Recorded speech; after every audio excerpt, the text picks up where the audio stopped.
Hello friends आपण मानकु social study previous year question part 8 video को स्वागत। आमे आरंभ करिचे ओटीटी एवं assistant teacher preparation series video जेउटा ओटीटी पेपर 2 बा असिस्टेंट टीचर पेपर 2 पई उपयोगी। ताहले आजिरो वीडियो पार्ट 8 रे रहिची ओडिशा इतिहास रु प्रीवियस ईयर रो 40 टी रसगोला प्रश्न जहाँ बारंबार परीक्षा दी आसुची ओटीटी एवं असिस्टेंट टीचर एग्जाम पई निश्चित भाव आपण मानक पई निश्चित भाव बहुत उपयोगी हेबो। काहेकि ना प्रश्न गुड़िक प्रीवियस ईयर क्वेश्चन रु 40% रिपीटेशन होची। ठीक अच्छी ताहले जो माने आमर Odia learning academy YouTube channel को सब्सक्राइब करना दयाकोरी सब्सक्राइब करंतु एवं लाइक कमेंट एवं शेयर करंतु। चलंतु आरंभ करिबा प्रश्न।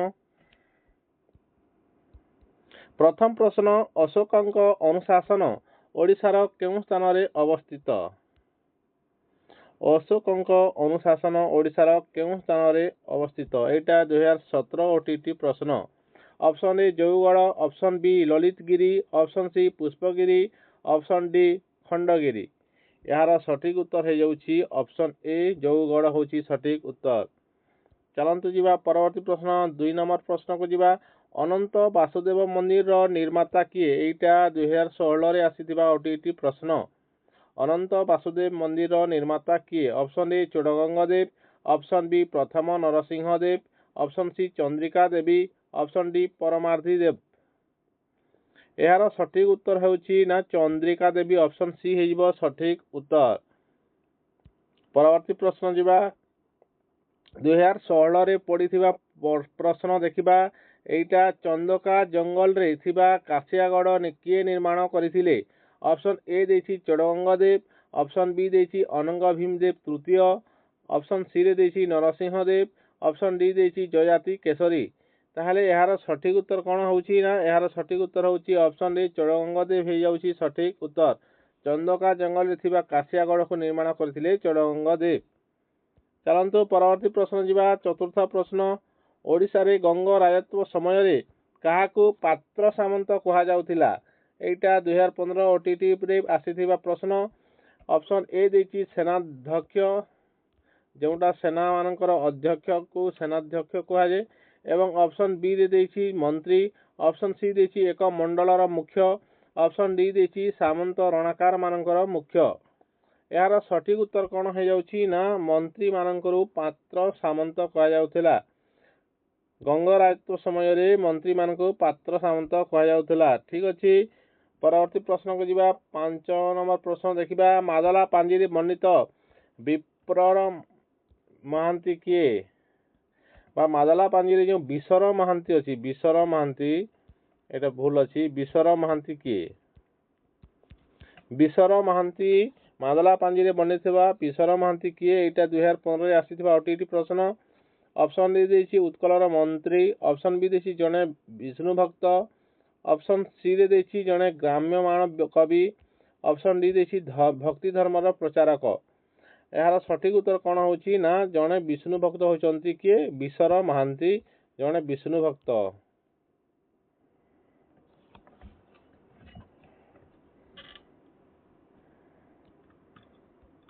चलंतु परवर्ती प्रश्न जीवा। हाँ एठारे कही दउछि जय जगन्नाथ फिल्म आपण जो देखिथिबे एथिरे जो बिसर महांती अछि जो मृदंग रे से कोन करथिले? मृदंग रे जगन्नाथंकर कोन कहा जे सेटा जगन्नाथंकर प्राण कहा जे ना जो मादल रे मध्यरे जो मृदंग मझिरे रखिकी आनिथिले कोन कहा जे सेटा कहिबे टिके? ठीक अछि।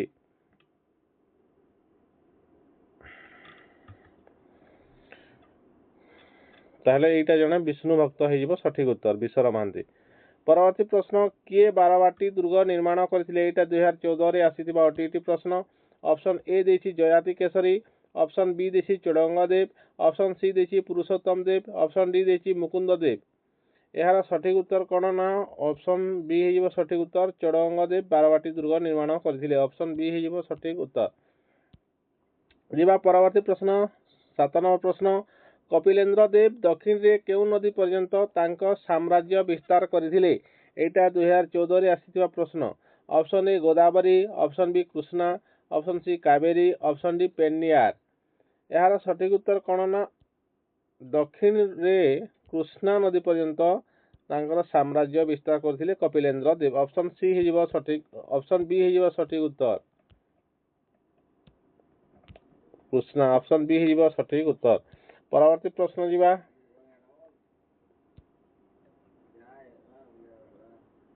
ଭୁବନେଶ୍ୱରର କୌଶଲ୍ୟାଗଙ୍ଗ ଜଳାଶୟ ନିମ୍ନୋକ୍ତ ମାନଙ୍କ ମଧ୍ୟରୁ କିଏ ଖନନ କରାଇଥିଲେ? ଏଇଟା 2013ରେ ଆସିଥିବା OTT ପ୍ରଶ୍ନ। ଭୁବନେଶ୍ୱରର କୌଶଲ୍ୟାଗଙ୍ଗ ଜଳାଶୟ ନିମ୍ନୋକ୍ତ ମାନଙ୍କ ମଧ୍ୟରୁ କିଏ ଖନନ କରାଇଥିଲେ? ଅପସନ୍ ଏ ଦେଇଛି ପ୍ରଥମ ନରସିଂହ ଦେବ, ଅପସନ୍ ବି ଦେଇଛି ଲାଙ୍ଗୁଳା ନରସିଂହ ଦେବ, ଅପସନ୍ ସି ଦେଇଛି ଅନନ୍ତ ବର୍ମ ଚୋଡ଼ଗଙ୍ଗ ଦେବ, ଅପସନ୍ ଡି ଦେଇଛି ଅନଙ୍ଗ ଭୀମ ଦେବ।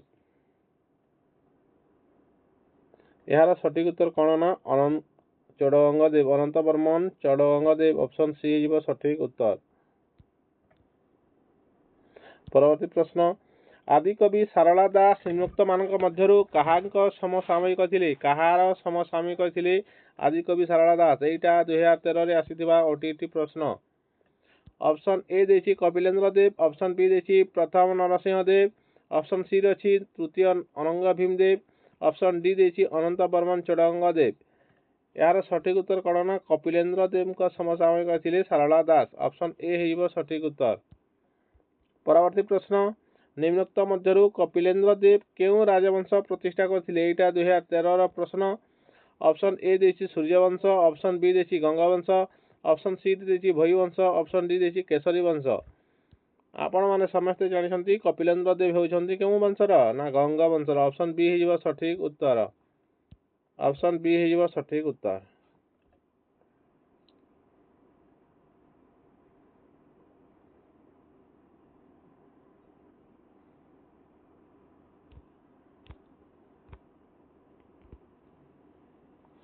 କ୍ଷମା କରିବେ ଦର୍ଶକ ବନ୍ଧୁ, ଆପଣମାନଙ୍କର ଏଇ ଗଙ୍ଗବଂଶର ପ୍ରତିଷ୍ଠାତା କପିଲେନ୍ଦ୍ର ଦେବ ହେଉଛନ୍ତି ସୂର୍ଯ୍ୟବଂଶର ପ୍ରତିଷ୍ଠାତା।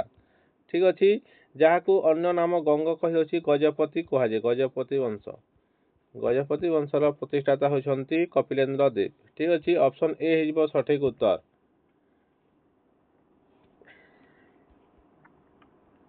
ଆପଣ ଯଦି ଜାଣିଛନ୍ତି ଭୋଇବଂଶର ପ୍ରତିଷ୍ଠାତା କିଏ କମେଣ୍ଟ ମାଧ୍ୟମରେ କହିବେ। ଭୋଇବଂଶର ପ୍ରତିଷ୍ଠାତା କିଏ? ଗଙ୍ଗବଂଶର ପ୍ରତିଷ୍ଠାତା ହେଉଛନ୍ତି ଇନ୍ଦ୍ରବର୍ମନ, ଇନ୍ଦ୍ରବର୍ମ, ଯାହାକୁ ଚୋଡ଼ଗଙ୍ଗ ଦେବ କ'ଣ କରିଥିଲେ ନା ବହୁତ ପ୍ରଚାର ପ୍ରସାର କରିଥିଲେ ଏବଂ ସେ ବଡ଼ ଶାସକ ଥିଲେ କିଏ? ଚୋଡ଼ଗଙ୍ଗ ଦେବ, କିନ୍ତୁ ପ୍ରତିଷ୍ଠା କରିଥିଲେ ଗଙ୍ଗବଂଶ ଇନ୍ଦ୍ରବର୍ମନ। ଠିକ ଅଛି, ପରବର୍ତ୍ତୀ ପ୍ରଶ୍ନ ଯିବା ନିମ୍ନୋକ୍ତ ମଧ୍ୟରୁ କେଉଁଟି ଅନନ୍ତ ବର୍ମନ ଚୋଡ଼ଗଙ୍ଗ ଦେବ ସୈନ୍ୟବାହିନୀର ଅନ୍ତର୍ଭୁକ୍ତ ନଥିଲା? 2013ର ପ୍ରଶ୍ନ। ଅପସନ୍ ଏ ରଥାରୋହୀ, ଅପସନ୍ ବି ଅଶ୍ୱାରୋହୀ, ଅପସନ୍ ସି ଗଜାରୋହୀ, ଅପସନ୍ ଡି ପଦାତିକ।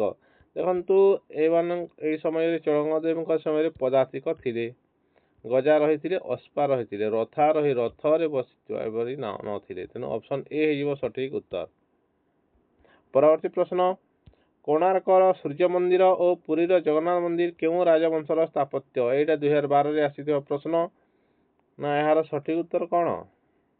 ଏହାର ସଠିକ ଉତ୍ତର ହେଉଛି ଗଙ୍ଗବଂଶ। ଅପସନ୍ ସି ହେଇଯିବ ସଠିକ ଉତ୍ତର। ମୁକୁନ୍ଦ ଦେବ କେଉଁ ଯୁଦ୍ଧରେ ପରାସ୍ତ ହୋଇଥିଲେ? ଏଇଟା 2021ର ପ୍ରଶ୍ନ। ଗହିରା ଟିକିରି, ଅପସନ୍ ବି ଦେଇଛି ମହାପଦ୍ମ, ଅପସନ୍ ସି ଦେଇଛି କୋଣ୍ଡାଭିଡୁ, ଅପସନ୍ ଡି ଦେଇଛି ଦେବରକୋଣ୍ଡା। ଏହାର ସଠିକ ଉତ୍ତର କ'ଣ ନା ଗହିରା ଟିକିରି ଠାରେ ପରାସ୍ତ ହୋଇଥିଲେ ମୁକୁନ୍ଦ ଦେବ। ଅପସନ୍ ଏ ହେଇଯିବ ସଠିକ ଉତ୍ତର। ପରବର୍ତ୍ତୀ ପ୍ରଶ୍ନ ମୋଗଲ ଶାସନ କାଳରେ ଓଡ଼ିଶାର ରାଜଧାନୀ କେଉଁଠାରେ ଅବସ୍ଥିତ ଥିଲା? ଏଇଟା 2021ରେ ଆସିଥିବା OTT ପ୍ରଶ୍ନ। ଅପସନ୍ ଏ ଦେଇଛି ଭଦ୍ରକ, ଅପସନ୍ ବି ଦେଇଛି ଜଳେଶ୍ୱର, ଅପସନ୍ ସି ଦେଇଛି କଟକ, ଅପସନ୍ ଡି ଦେଇଛି ପିପିଲି। ଏହାର ସଠିକ ଉତ୍ତର କ'ଣ ନା ମୋଗଲ ଶାସନ କାଳରେ ଓଡ଼ିଶାର ରାଜଧାନୀ ଥିଲା କଟକ। ଅପସନ୍ ସି ହେଇଯିବ ସଠିକ ଉତ୍ତର। ଉଦ୍ୟତ କେଶରୀ କେଉଁ ମନ୍ଦିର ନିର୍ମାଣ ସମ୍ପୂର୍ଣ୍ଣ କରିଥିଲେ? ଏଇଟା 2021ର ପ୍ରଶ୍ନ। ଲିଙ୍ଗରାଜ ମନ୍ଦିର, ରାଜାରାଣୀ ମନ୍ଦିର, ବ୍ରହ୍ମେଶ୍ୱର ମନ୍ଦିର ନା ପରଶୁରାମେଶ୍ୱର ମନ୍ଦିର? ताहले एहार सठिक उत्तर कौन होची ना उद्योत केसरी निर्माण कार्य शेष कर लिंगराज मंदिर। ऑप्शन ए हो सठिक उत्तर। परवर्ती प्रश्न 16 नंबर प्रश्न देखिबा ओडिशार अमरावती दुर्ग किए निर्माण करथिले। एटा 2021 प्रश्न, एटा ओटीटी प्रश्न। ऑप्शन ए देछि खारबेल, ऑप्शन बी देछि चोडंगदेव, ऑप्शन सी देछि हम्बीरदेव, ऑप्शन डी देछि कपिलेन्द्र देव। यार सठिक उत्तर कौन होची ना अमरावती ओडिशार खोली चोडंगदेव। ऑप्शन बी हो सठिक उत्तर। परवर्ती प्रश्न बारवाटी दुर्ग मध्य किए जगन्नाथ मंदिर निर्माण करथिले। एटा 2017 ओटीटी प्रश्न। Option A Jajati Keshari, option B Chodagangadeva, option C तृतीय अनंग भीमदेव, ऑप्शन डी नृप केसरी। यार सठिक उत्तर कौन होची ना बारवाटी दुर्ग मध्य जगन्नाथ मंदिर निर्माण करथिले तृतीय अनंग भीमदेव। ऑप्शन सी हो सठिक उत्तर। परवर्ती प्रश्न शिवाजी उत्सव पालन मूल तिलकर केउं उद्देश्यटी निहित थिला। एटा 2016 रे आसितबा ओटीटी प्रश्न। ऑप्शन ए मरहट्टा गौरव प्रचार, ऑप्शन बी हिंदू विचार प्रकाश, ऑप्शन सी जातीयता विकास, ऑप्शन डी विदेशी प्रति घृणा।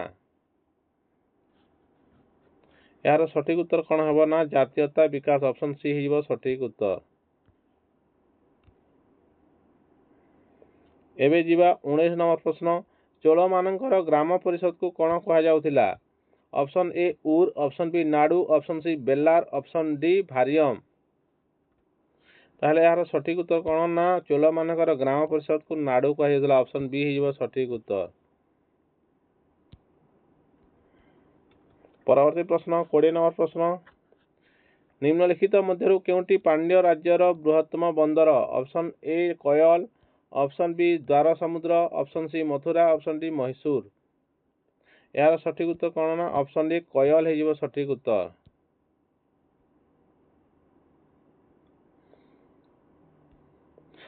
अब 21 नंबर प्रश्न शंकुराह मंदिर केउं राजा मानक द्वारा निर्मित होइतिला।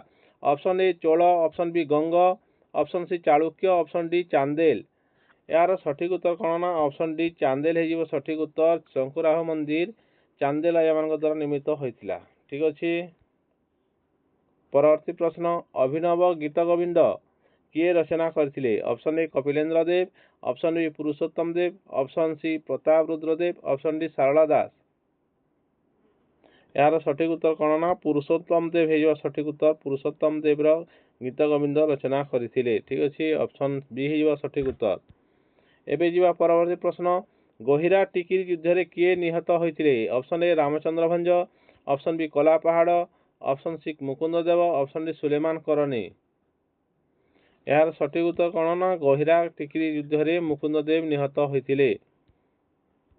24 नंबर प्रश्न देखिबा तृतीय पानिपत युद्ध निम्नस्थ केउं ख्रीष्टाब्द रे होइतिला।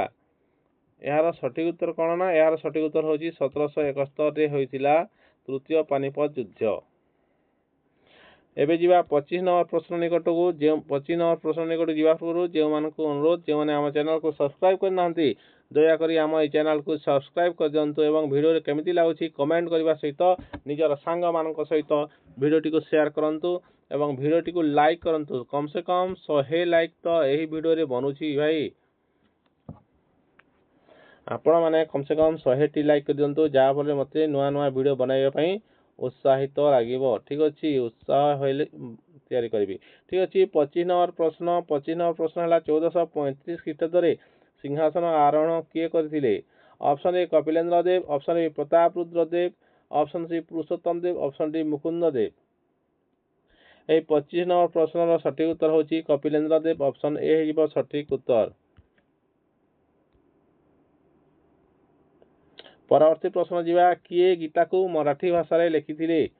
गीता को मराठी भाषा रे लिखिबा व्यक्ति किए। Option A Shri Chaitanya, option B Dnyaneshwar, option C Namdev, option D Tukaram. यार सठिक उत्तर हेबो कोन ना नामदेव मराठी भाषा रे गीता को लिखिथिले। 27 नंबर प्रश्न जीवा केउं देशर आदिवासी ओलंदाज भाव में परिचित। ऑप्शन ए देछि Portugal, option B Spain, option C Holland, option D France. यार सठिक उत्तर कौन ना ऑप्शन सी हॉलैंड हो सठिक उत्तर। परवर्ती प्रश्न को जीवा କେଉଁ ମୋଗଲ ସମ୍ରାଟ ଇଂରେଜ ଜଳଦସ୍ୟୁଙ୍କୁ ଦମନ କରି ସେମାନଙ୍କଠାରୁ 1.5 ଲକ୍ଷ ଟଙ୍କା ଜରିମାନା ଆଦାୟ କରିଥିଲେ? 1.5 ଲକ୍ଷ ଟଙ୍କା ଜରିମାନା ଆଦାୟ କରିଥିଲେ କିଏ? ଅପସନ୍ ଏ Humayun, option B Jahangir, option C Shahjahan, option D Aurangzeb. ଏହାର ସଠିକ ଉତ୍ତର କ'ଣ ନା ଔରଙ୍ଗଜେବ ହେଇଯିବ ସଠିକ ଉତ୍ତର। ଅପସନ୍ ଡି ହେଇଯିବ ସଠିକ ଉତ୍ତର। ପରବର୍ତ୍ତୀ ପ୍ରଶ୍ନ, ବିଶନ ଦାସ ନିମ୍ନଲିଖିତ ମଧ୍ୟରୁ କେଉଁ ଭାବରେ ପ୍ରସିଦ୍ଧ ଥିଲେ? ଅପସନ୍ ଏ ସାହିତ୍ୟିକ, ଅପସନ୍ ବି ଐତିହାସିକ, ଅପସନ୍ ସି ଚିତ୍ରକର, ଅପସନ୍ ଡି କବି। ଏହାର ସଠିକ ଉତ୍ତର କ'ଣ ନା ସେ ବିଶନ ଦାସ ଜଣେ ଚିତ୍ରକର ଥିଲେ। ଅପସନ୍ ସି ହେଇଯିବ ସଠିକ ଉତ୍ତର।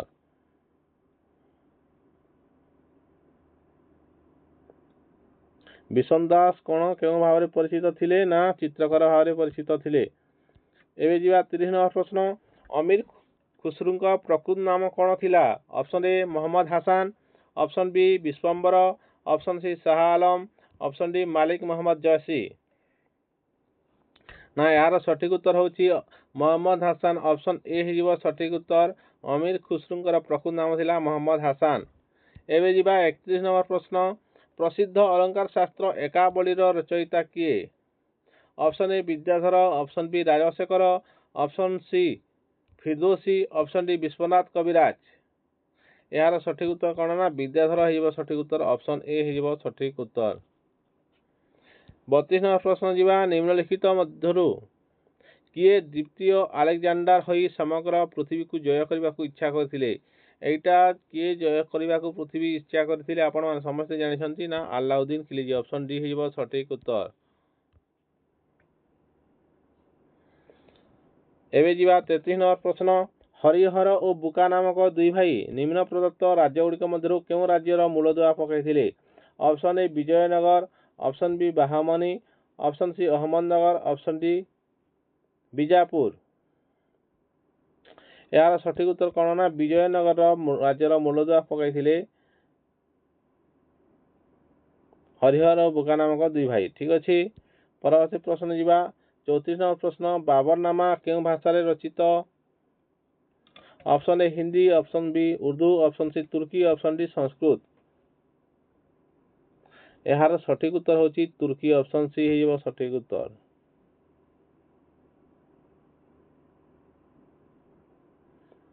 ଅପସନ୍ ସି ତୁର୍କୀ ହେଲା ସଠିକ ଉତ୍ତର। ଏବେ ଯିବା 35 ନମ୍ବର ପ୍ରଶ୍ନ, ନିମ୍ନୋକ୍ତ ଆଇନଗୁଡ଼ିକ ମଧ୍ୟରୁ କେଉଁଟି ମଣ୍ଟେଗୁ ଷ୍ଟାମଫୋର୍ଡ ଶାସନ ସଂସ୍କାର ନାମ ମଧ୍ୟରେ ପରିଚିତ? ଅପସନ୍ ଏ ଦେଇଛି 1892 ମସିହା ଭାରତ ଶାସନ ସଂସ୍କାର ଆଇନ, ତାପରେ ଦେଇଛି 1919 ମସିହା ଭାରତ ଶାସନ ସଂସ୍କାର ଆଇନ, ତାପରେ 1935 ମସିହା ଭାରତ ଶାସନ ଆଇନ, 1947 ମସିହା ଭାରତ ଶାସନ ଆଇନ। এইটা ମଣ୍ଟେଗୁ ଷ୍ଟାମଫୋର୍ଡ ଶାସନ ସଂସ୍କାର ନାମରେ ପରିଚିତ କେଉଁଟା? ନା এইটা 1919 ମସିହା ଭାରତ ଶାସନ ସଂସ୍କାର ଆଇନ। ଅପସନ୍ ବି ହେଇଯିବ ସଠିକ ଉତ୍ତର। ଏବେ ଯିବା 36 ନମ୍ବର ପ୍ରଶ୍ନକୁ, ମାମୁଦ ମଧ୍ୟ ଏସିଆର ନିମ୍ନୋକ୍ତ ମଧ୍ୟରୁ କେଉଁ ବିଦ୍ୱାନ ବ୍ୟକ୍ତିଙ୍କୁ ଭାରତକୁ ପଠାଇଥିଲେ? Option A Megasthenes, option B Alberuni, option C Hiuen Tsang, option D Fahien. ଏହାର ସଠିକ ଉତ୍ତର କ'ଣ ନା ଆଲବେରୁଣି ହେଇଯିବ ସଠିକ ଉତ୍ତର। ଅପସନ୍ ବି ହେଇଯିବ ସଠିକ ଉତ୍ତର।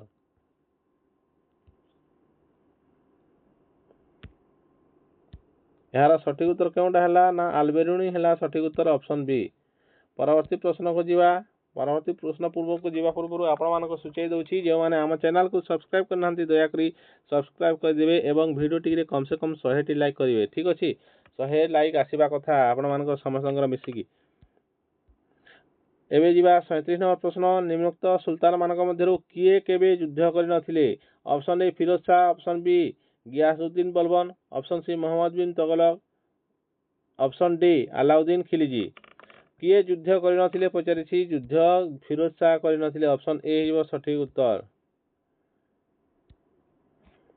ଏବେ ଯିବା 38 ନମ୍ବର ପ୍ରଶ୍ନ, ନିମ୍ନୋକ୍ତ ମଧ୍ୟରୁ କେଉଁଟି ଏକ ଜୈନ ମନ୍ଦିର? ଅପସନ୍ ଏ ଦେଇଛି ବୃହଦେଶ୍ୱର ମନ୍ଦିର, ଅପସନ୍ ବି ଦେଇଛି ମହାବଲୀପୁରମ ମନ୍ଦିର, ଅପସନ୍ ସି ଦେଇଛି ଦିଲୱାରା ମନ୍ଦିର, ଅପସନ୍ ଡି ଦେଇଛି ଖଜୁରାହୋ ମନ୍ଦିର। ଏହାର ସଠିକ ଉତ୍ତର କ'ଣ ହେବ? ନା ଦିଲୱାରା ମନ୍ଦିର। ଅପସନ୍ ସି ହେଇଯିବ ସଠିକ ଉତ୍ତର। ଦିଲୱାରା ମନ୍ଦିର ଏକ ଜୈନ ମନ୍ଦିର ଅଟେ। ଠିକ ଅଛି, ବୁଝିପାରିଲେ। ଏବେ ଯିବା ପରବର୍ତ୍ତୀ ପ୍ରଶ୍ନ, ନିମ୍ନୋକ୍ତ ମଧ୍ୟରୁ କେଉଁ ରାଜା ଜଗନ୍ନାଥ ମନ୍ଦିର ନିର୍ମାଣ କାର୍ଯ୍ୟ ଶେଷ କରିଥିଲେ? ନିର୍ମାଣ କାର୍ଯ୍ୟ ଶେଷ କରିଥିଲେ ଜଗନ୍ନାଥ ମନ୍ଦିର କିଏ? ଅପସନ୍ ଏ ଦେଇଛି ଚୋଡ଼ଗଙ୍ଗଦେବ, ऑप्शन बी ଦେଇଛି ଦ୍ୱିତୀୟ ଅନଙ୍ଗ ଭୀମଦେବ, ऑप्शन सी ଦେଇଛି ତୃତୀୟ ଅନଙ୍ଗ ଭୀମଦେବ, ऑप्शन डी ଦେଇଛି ପ୍ରଥମ ନରସିଂହ ଦେବ।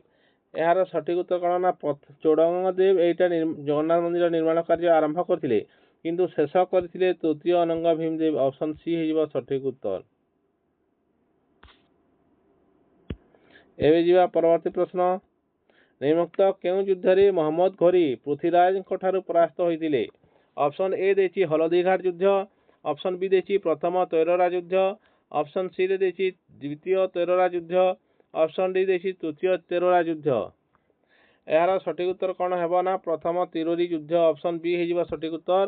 ପ୍ରଥମ ତିରୋରୀ ଯୁଦ୍ଧରେ ମହମ୍ମଦ ଘୋରୀ ପୃଥ୍ୱୀରାଜଙ୍କ ଠାରୁ ପରାସ୍ତ ହୋଇଥିଲେ।